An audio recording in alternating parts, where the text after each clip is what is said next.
Welcome back to Yahoo Finance Live. I'm Jennifer Schonberger. With the recent failure of Silicon Valley Bank, consumers are questioning the safety of their deposits, while lawmakers and regulators are assessing how to prevent a failure like this from happening again.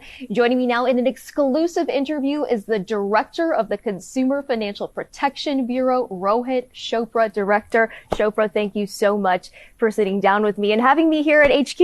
Thank you so much. It's great to be with you. I want to kick off the conversation and ask you about the health of the banking system now.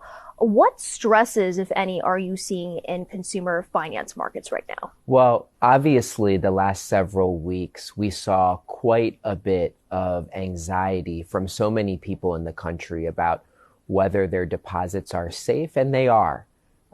We've been looking very carefully, though, to make sure, are there other places where consumers can be harmed or taken advantage of on all sorts of products and services? So right now, we're not seeing any uptick in any major product area, but we are certainly not taking our eye off the ball.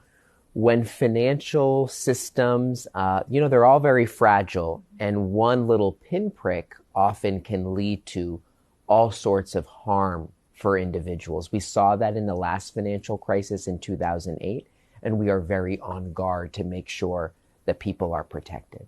There's still a lot of question marks as to why Silicon Valley Bank failed, and for that matter, Signature and Silvergate. What do you think were the major causes? Well, in many ways, it's similar to what we saw in past crises, panics. There's a mix of managerial incompetence by banks, but also places where the regulations may not have been where they needed to be, and the regulators not always taking the steps they need to do it. We're obviously doing a review to see what went wrong, but there's no question in my mind that several years ago, there was deregulation that occurred, assuming that banks of a certain size would not create risks to the entire economy. And that fundamental assumption was wrong.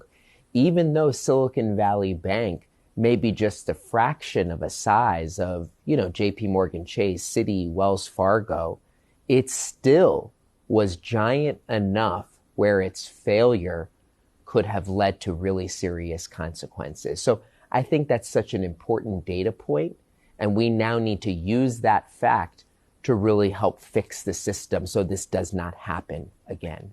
And to your point, you actually warned about the risks posed by banks with $100 billion or more in assets. You called them systemically important last year. What needs to be done to prevent a failure like this from happening again? You spoke about regulations.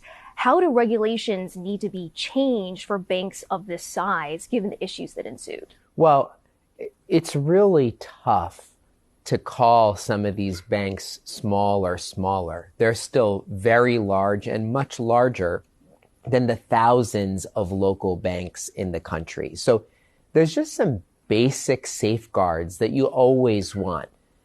Bankers and their shareholders, they've got to have some skin in the game. That means they've got to hold the right amount of capital. There's got to be some real accountability on executive compensation so that they don't take out of control risks. They've got to have the cash on hand to meet when depositors want to get their money out. These are common sense safeguards that we need to make sure are in place, especially to avoid catastrophic effects of one or more of their failures.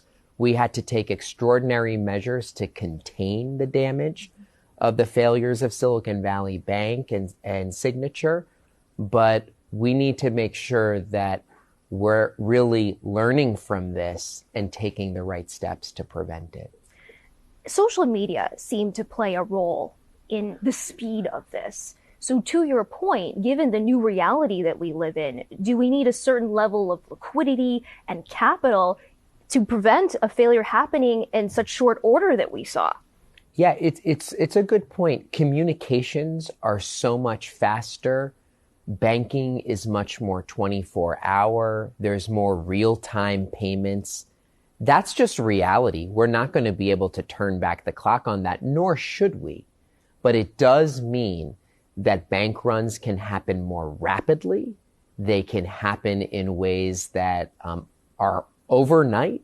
And we need to take that reality into consideration when setting up the right type of oversight and rules. You know, at the end of the day, banks are really the plumbing of the economy.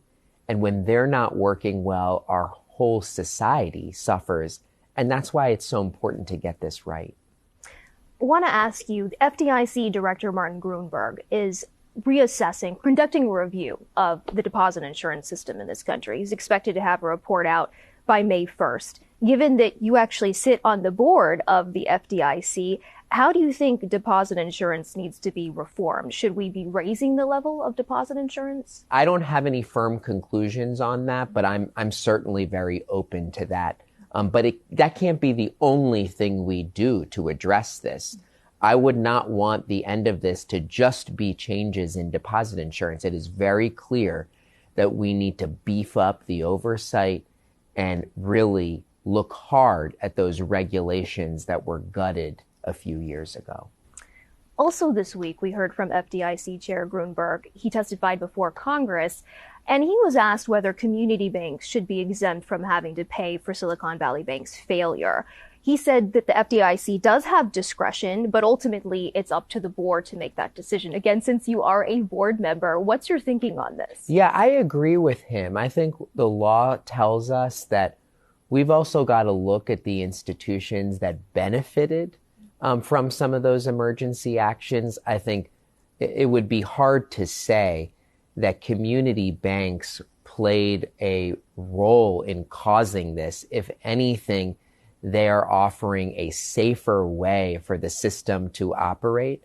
So I think that's right. I think we have to take a hard look about whether we limit or exempt the smallest and safely operating banks from having to pay for this. Director Chopra, thank you so much for your insight. I so appreciate it. Hope to speak with you again soon. All right. Thanks again.